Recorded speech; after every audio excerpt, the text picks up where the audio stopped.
Hey there, thanks for stopping by and thanks for checking out my channel. My name is Fred and this is Dreamer Below. Today I'll be showing you my Zbrush tips and tricks on how I rendered this Venom sculpture. This Venom sculpture was inspired by illustration by Edwing Huang and JimboBox. Their stuff is really awesome and I really recommend you guys check them out. I'll leave links below so you can check out their work and stuff. Today I'll be just showing you kind of like the render process of Zbrush. I won't necessarily go into any of the sculpting stuff. I'll leave that for another video and maybe a different project and stuff. But yeah, I'll be showing you how I basically took a sculpture and rendered different layers and then took those layers to this final image and stuff, and kind of like how I use different techniques like screening and multiplying different layers and blending different layers to kind of give you a more realistic or more detailed render. This is a kind of easier way if you're starting off, rather than doing complicated render setups. You can just take the different layer passes and really like combine them to make a really good illustration or render image. And yeah, I hope you guys like it, and I'll be starting off in Zbrush. Alright, so now that we're in Zbrush, we can start to set up our material and our lighting. So you want to like really like combine the two in the best way you can. Essentially, one really like affects the other and vice versa. There's a lot of stuff you can do with the materials that really make your model stand out. Obviously, like there's some that you can do specular stuff and really cool shader effects with your material. Obviously, it's limited if you compare it to Arnold or Keyshot or other render pipelines, but it is still a really robust render pipeline and stuff.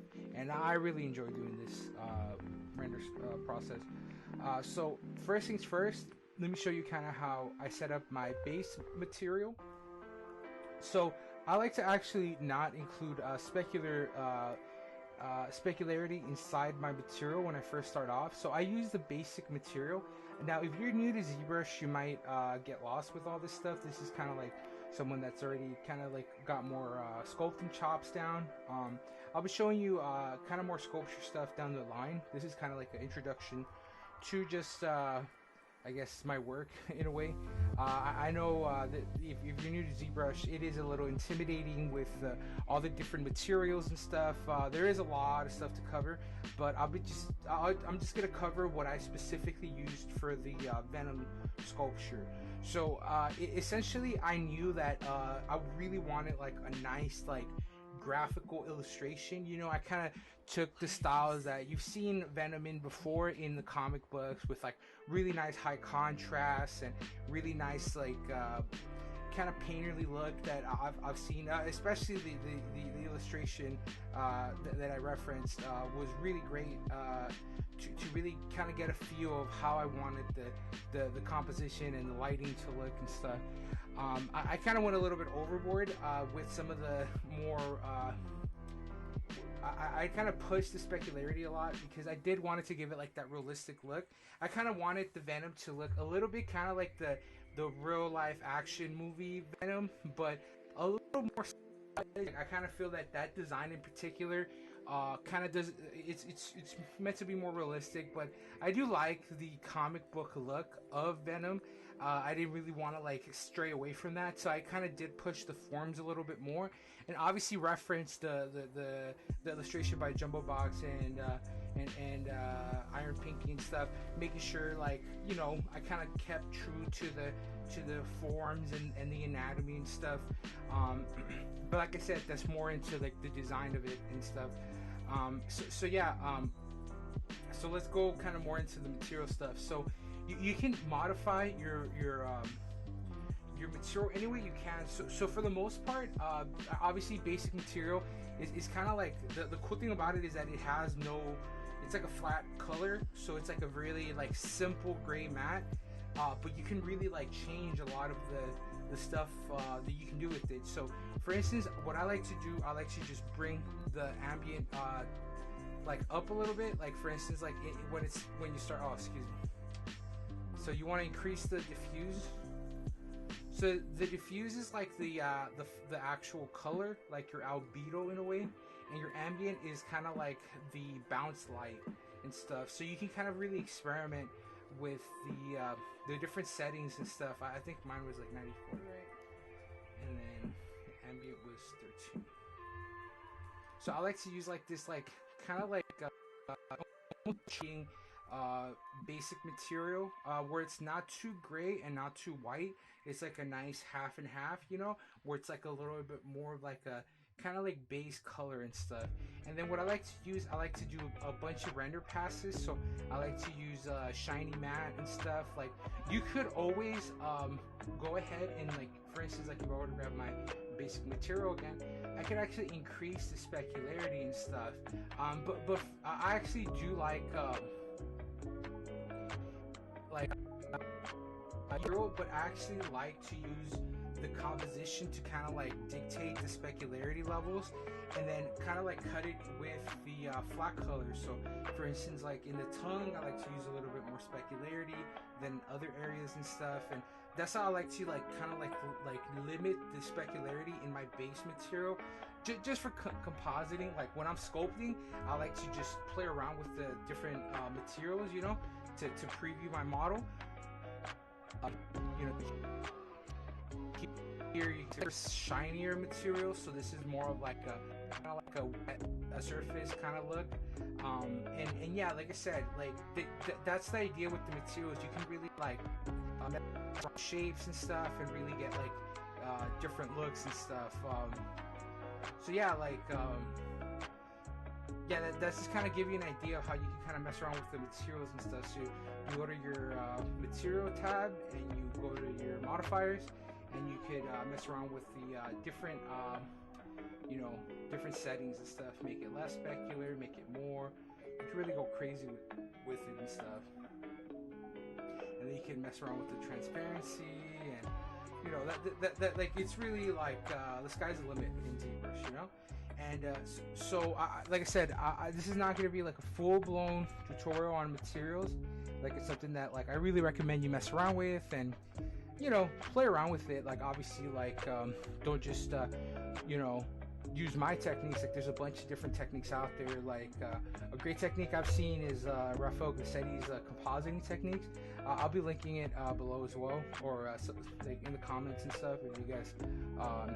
But he did cover like his techniques of how he rendered Yoshimitsu, which was a really, really great sculpture that he made.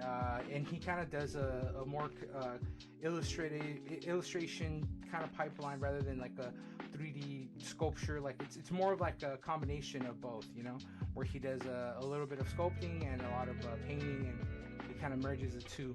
And yeah, so for this, I just really wanted to just nail the look of the Venom illustration and kind of replicate it and stuff.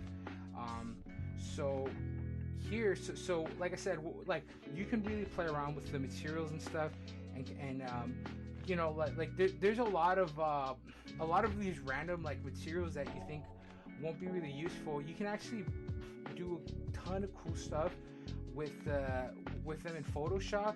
You can make them look like graphic models, and like I said, like there's these really like stylized models, like stylized materials that really make your model look super, super cool, you know. So like I said, I would recommend that you like, you know, grab ZBrush, play around with it, and kind of see like what style you're trying to go for.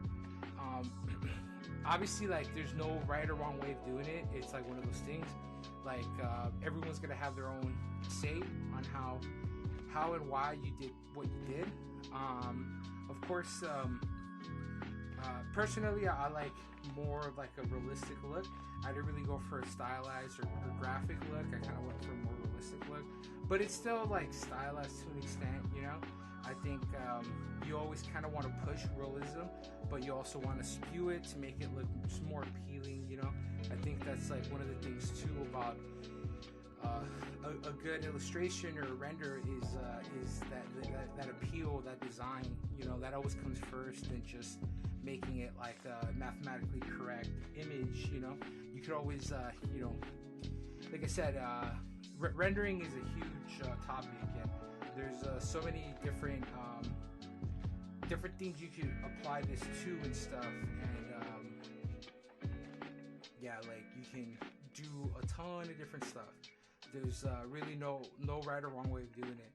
And like I said, this is just one technique out of many. So yeah, like I said, like you can use the gel shader, which is really cool. I personally like to just desaturate it and use it for like highlights or shadows. It gives you like this like nice like really like high frequency noise detail that like could really make your model like I said. I'll basically I'll show you how I render it, but like I said, play around with it. You know, there's definitely no right or wrong way of doing it. So what I like to do is actually use different lighting scenarios and combine them.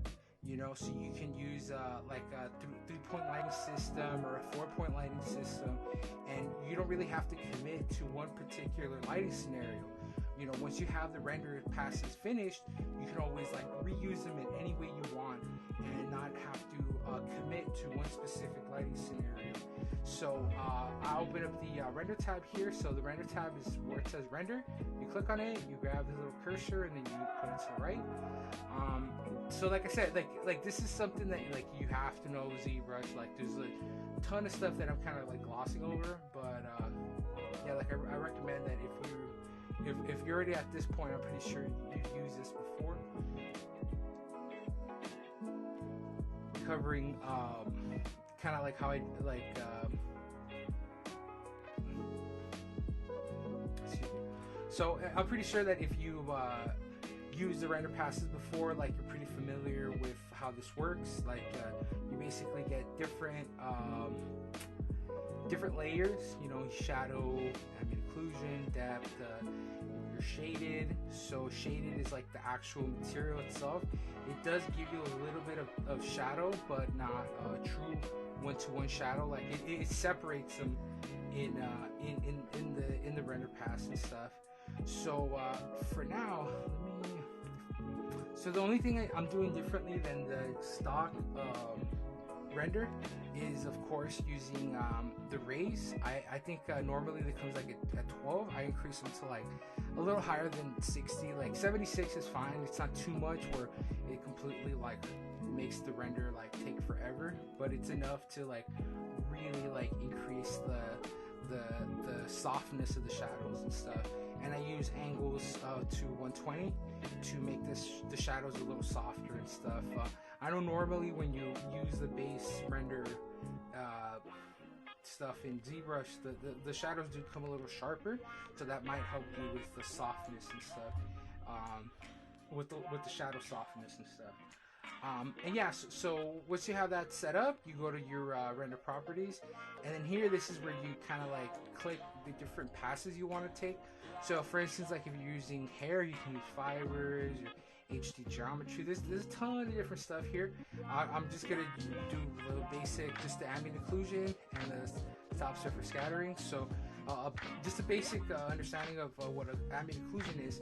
Ambient occlusion essentially is like the shadows that are in most objects. So essentially it's the lighting like in a flat render. So imagine as though every like point of the surface is lit, and only like the most like essentially it's like the bounce light.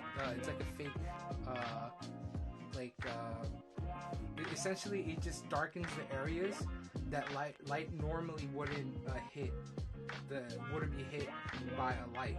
So essentially, like in the crevices of objects, it cakes in shadow and it makes it look a little bit more realistic. Like it's really nice. Like it helps with kind of like sharpening up the lighting and stuff, making it look more like how it behaves in real life and stuff.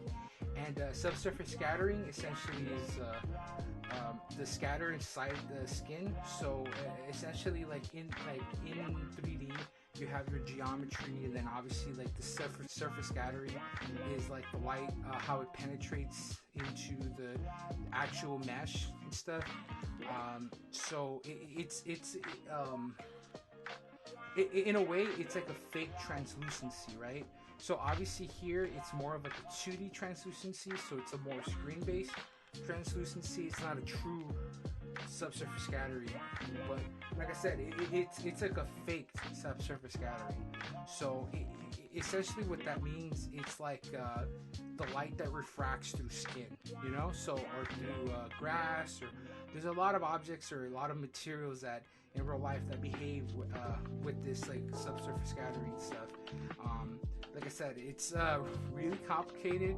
Obviously I'm only covering like the real, you know, surface level stuff, you know, so this is just to make, you know, it just looks cool, man. Like you just do cool stuff with it, and that's all you need to know. So once you have your render pass or your render properties ready, you can start baking out your render. So you click on this, and this is going to take a little minute, but it should finish relatively quick. So yeah, like while you're waiting, you want to be thinking about like just like where you want to take your renders to, like what the overall theme is, you know, like is it like you know, poster shot, like I don't know, like I said, you can really like, you know, do a ton of different stuff with the pose and the lighting and the materials. Like it really helps you sell your model and stuff. Like I kind of committed to the front view of the illustration, so I pretty much copied it one-to-one, but of course you can change all that stuff. Like once you have your model, you can like pose it differently. You can like take an arm and kind of thrash it, or change the perspective, the field of view. Like you can do a ton of little stuff, you know, that you can do in ZBrush and stuff. Obviously, like this is kind of just like the basic stuff, you know, just so like, you know, click one button and bam, you just transfer it over to Photoshop and you get your composites ready and stuff. So yeah, like I said, it's not meant to be like a full explanation of ZBrush. It's just a little tips and tricks, you know, like this is kind of like what I recommend using and stuff. Like I said, the ray stuff is really helpful for getting that nice soft shadows and stuff. And obviously you can use it for a bunch of different stuff, you know. You can do it for environments, you can do it for a character. Like later on I actually wanted to use some of the kits that I've made for a concept style piece I'll be showing pretty soon. Hopefully in the next couple of weeks.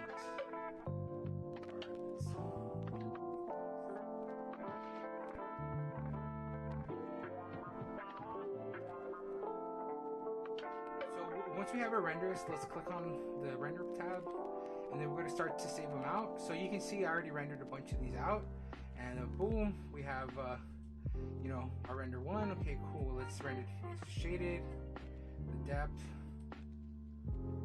the shadow,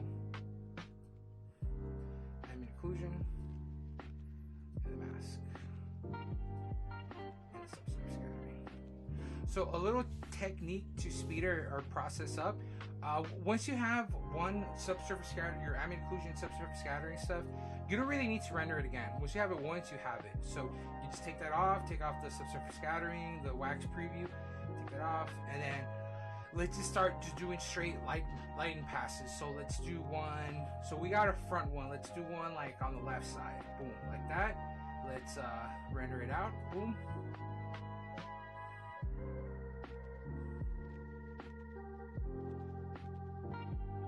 Alright, now we got our second lighting pass. Let's save that out. So let's go to render pass. Let's save that out. So we're going to call that render 2. Shadow, we're going to same thing, shadow 2. And we don't really need to render the depth or the mask. We don't need to say that out. We already have the one, so we should be fine. So let's do another lighting pass. Let's do from the right hand side. Alright, let's preview that out. Alright, so now that we have our second lighting pass, let's save that out. Oh, no, this is our third lighting pass, excuse me. So let's save that out, render 3.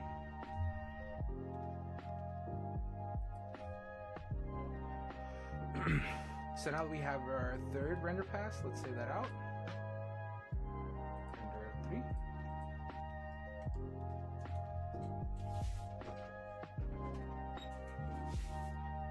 And let's do that with our shadow. Render 3. Another shadow 3. And then the last little bit, we're just gonna put a little rim light on the back over here, like that, and let's render that out.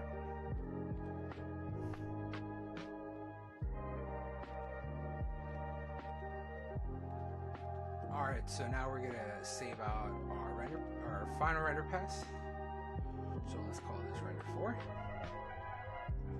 and let's do just the render and the shadow. Next, we're going to move to our compositing step, or our compositing stage in Photoshop. So now that we're in Photoshop, we're going to take our different render passes and we're going to composite them together. So I'm going to take all my different render passes that I have here in this folder. So I kind of took all the different render passes and combined them together. So I'm going to drag them into the Photoshop folder, or the Photoshop image, and start bringing them in. So these are the different render passes. So I have my base render. Actually, I imported it twice, so I'm just going to get rid of the one that's locked. I'm going to grab the second render pass, and I'm going to actually start to blend it in to the bottom layer. So what this does, it basically creates like a fake GI. So essentially global illumination, what it is, it's the bounce light of different light directions. So essentially like it's almost like a way for you to mimic the look of a GI, of a global illumination render, without having to set up a really complicated render and stuff. And basically you just kind of like use your lights and you push and pull the different lights and stuff. It's almost like a way of sculpting your composition inside Photoshop. So you can kind of like use one light and kind of like blend it into the background, or into the different compositing layers and stuff. So kind of lower that. I grab that now. That was pretty dynamic, so I'm gonna lower it a little bit. I kind of like how like it's kind of like grabbing a lot of light. So then here I'm gonna use this light. And actually for the rim light, what I like to do is I like to change the color. So I'm gonna go into basically make it a normal layer. I'm gonna colorize. Let's actually like desaturate it completely. Let's make it like a blue. Like let's actually darken it up a little bit. And then I'm gonna do a layers. So what that's gonna do, it's I'm gonna like crunch the shade down, and then basically bump up the light like that, making it look more dynamic, like giving it more of a contrast. And I'm gonna use that to screen. So it's gonna be an additive layer, and it's gonna add a little bit more contrast. So actually, I'm gonna want to take this light and kind of like lower it a little bit. And actually, what I can do, I can actually like start to change the hue. So if I want to be like, if I want to kind of like change it, make it more bright, like red, kind of change the color, make it more saturated. Actually, not too much, just saturation down a little bit.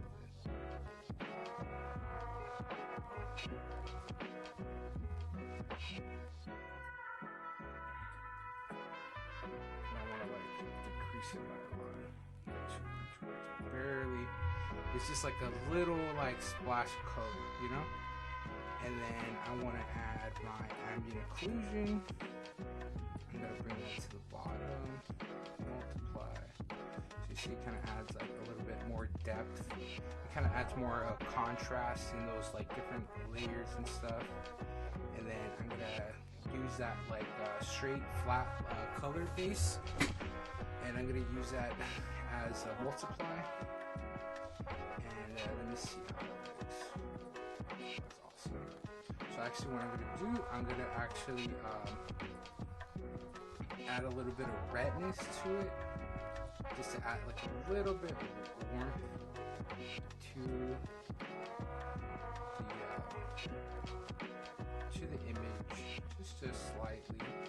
It's very little, you know, just add a little bit more warmth. And then I'm gonna, so you see how like my lighting is coming from the left hand side, so the image, you can see the light is coming from this image. So I want to use that light, or that shadow, excuse me, and multiply it. So I'm going to multiply this, and then it's going to make the lighting just pop out a little bit more, like that. And I'm going to add a little bit of the shadow, but I'm going to make this a very tiny, like super small, like where it's like barely noticeable, like that. Oh, and then of course my subsurface scattering, I'm gonna make it a regular layer, hue and saturation, make it a nice red, and then I'm gonna like do this levels. I'm gonna kind of like sharpen the edge a little bit more, so it's just on the very tiny edge. And then I'm gonna do a screen, so I'm gonna lower it to the bottom layer and then decrease it, so I don't want it to be too strong. This is barely, you can barely kind of see it, but it has a lot of you know, especially in the hands and stuff. And we can do different effects to lighting. Let's try different layer formats, you know. Sometimes like, yeah, lighting color kind of adds it's a little more natural looking. And then finally, with the rim light, actually I can use the shadow. So instead of actually using it as a multiply, I'm gonna actually use it as a screen to kind of like highlight some of those areas. And that's the cool thing about having it in layers, is that you can kind of like go nuts with it and like change the color, the saturation, and really make the lighting more dynamic. So make the lighting work for you and stuff. Make the layer kind of work for you instead of you having to kind of be too restricted to the material itself. So I'm going to colorize, and I kind of wanted to, since it's a kind of like a blue pin light, but not too saturated, right? And then maybe like a little bit more. And then actually I want to do like a little bit of contrast, just because I don't want to like make it too bright in that area. And then I'm going to do a screen. So let's see. Let's see.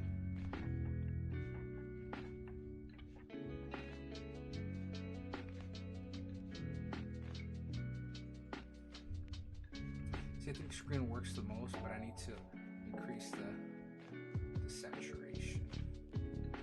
Like that. Make it like a little more. And then decrease it a little bit. So it's not like too lit.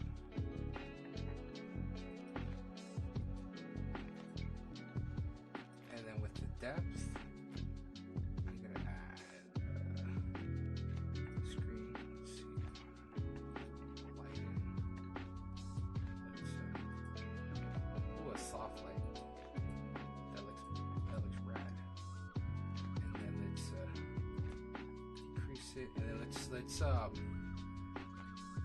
little bit more contrast. So that way the darker areas get pushed back a little bit more. Kind of see it.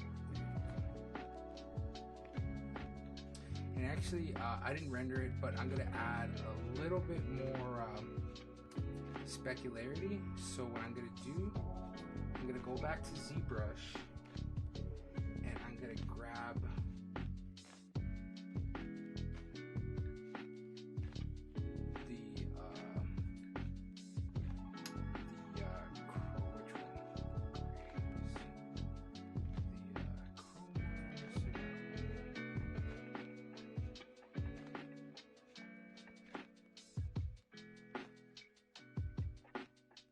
So I'm going to add a little bit more of that specularity back into the layer.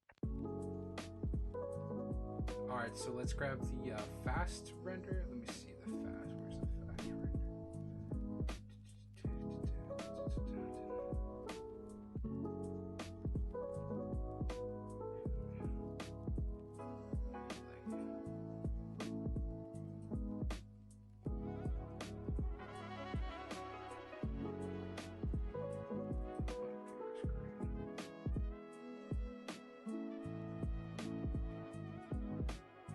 Seem to have a little bit of material painted on them, so I gotta take that off, colorize.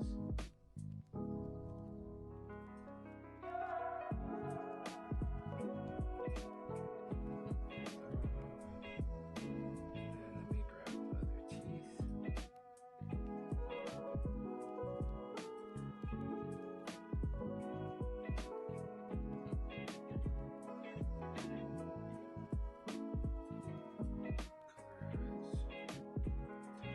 Actually, I should just take it off all of them. Just teeth.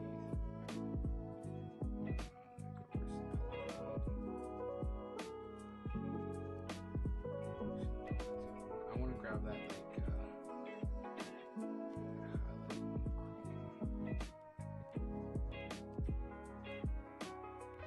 see, I like this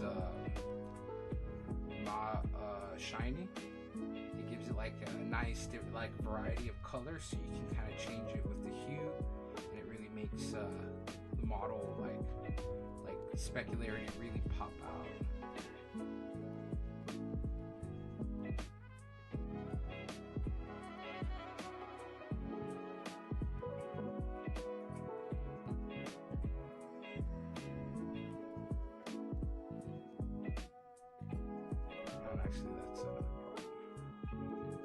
Since it's using, it's no longer using poly paint. It's using the actual color you're selecting.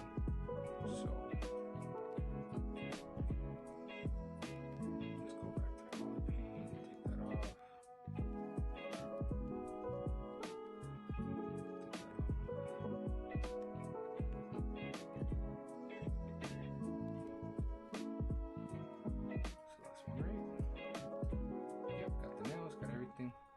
Okay, cool. And I kind of want to find the right reflective kind of material. Oh, this is nice. So we're going to take this. We're going to do render. So we're going to render it out.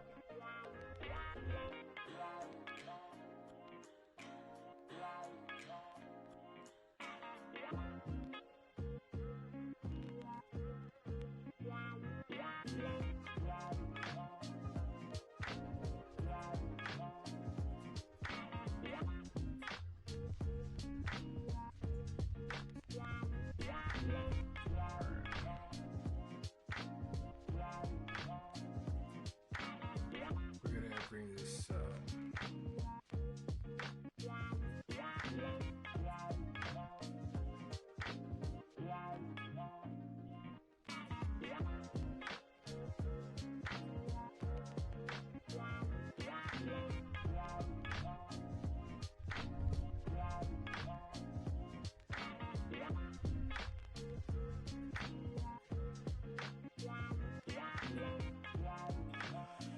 So once we got our render, let's bring it into our compositing, and then all we're gonna do is we're gonna screen, and then let's bring this down to the bottom layers. All right. Yeah, and what that does, it kind of gets you like, it kind of increases the highlight in your image. So we can do different passes. Let's try, ooh, that color bar is pretty cool. Now let's decrease it. I feel like it's strong in certain areas like that.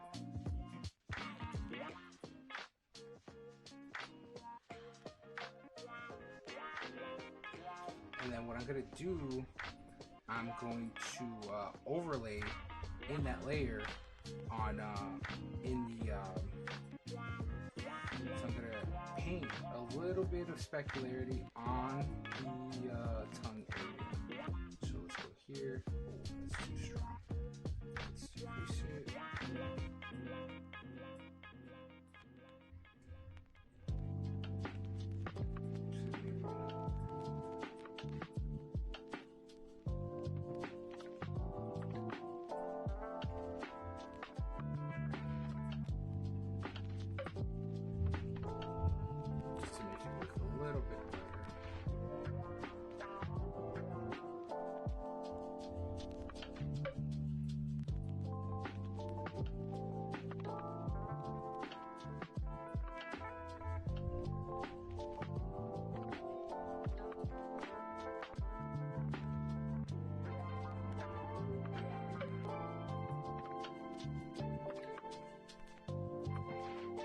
See, that's the great thing about having everything in layers, is that you can edit your layers at any point. You know, if you're like, you know what, I want to change the color, you can go ahead and change the color. So I kind of want to make it like a little bit warmer. I'm kind of like not digging just the blue on blue, so I'm gonna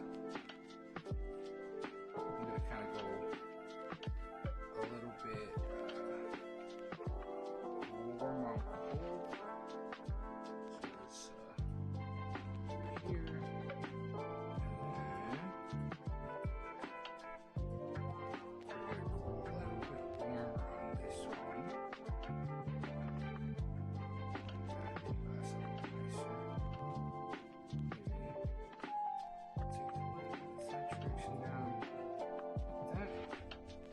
So we're going to grab these layers, we're going to merge them into a group, like that.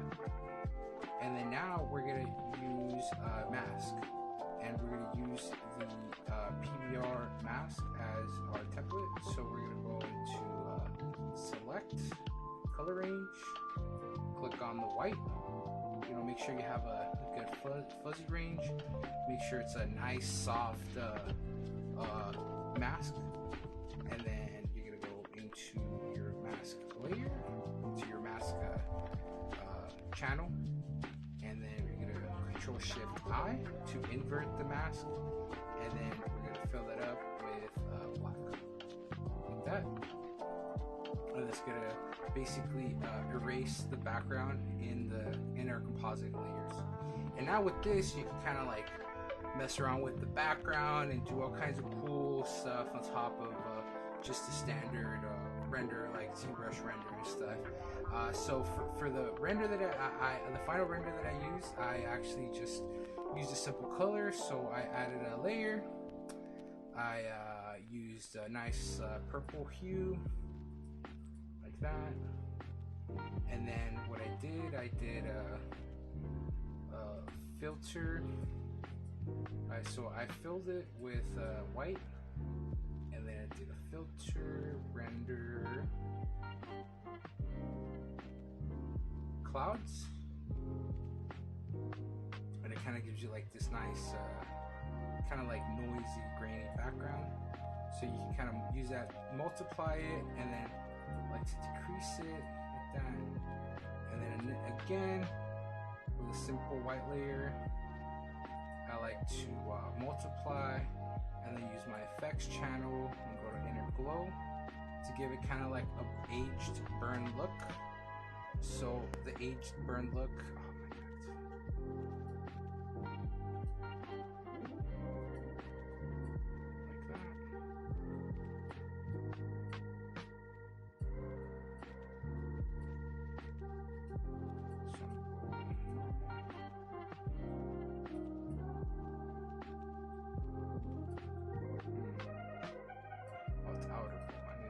inner glow.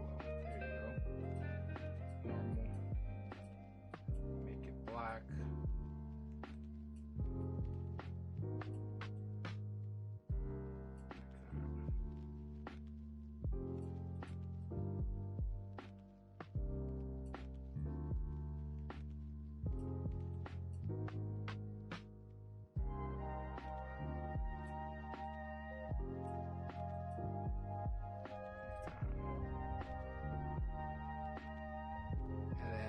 I feel like it's missing some more gradient, so let's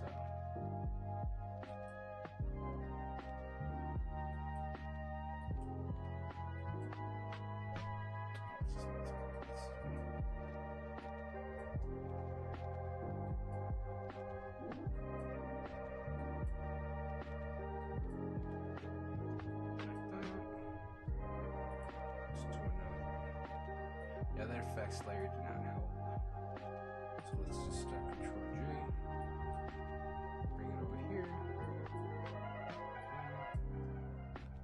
Control J to duplicate the layer over here.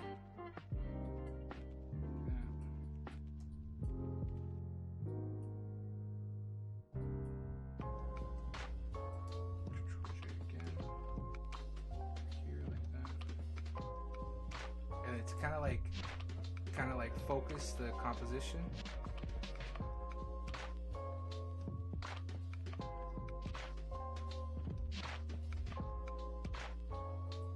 I'm gonna grab an airbrush, and then I'm gonna just use a wide layer, kind of like airbrush the center to kind of make it the center of attention, and then overlay it to really give it like a nice glowing effect, to really make the composition a little more finalized. And then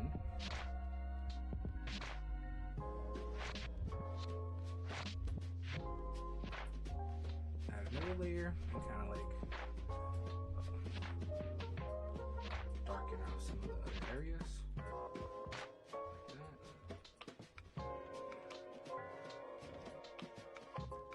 And at this point, it's more like a painter, kind of like a painter kind of process, where you can kind of like really go in there and paint like a lot of details that you miss in your sculpture.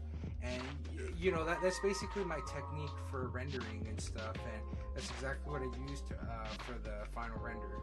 So yeah, and then you know, you kind of like mess around with different things. You know, there's no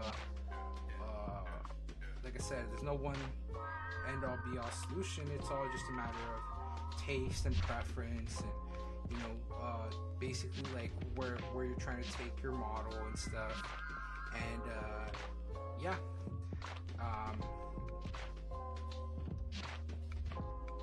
so I'm gonna open up the final render of Venom to kind of show you where I ended up in. Where I ended up at.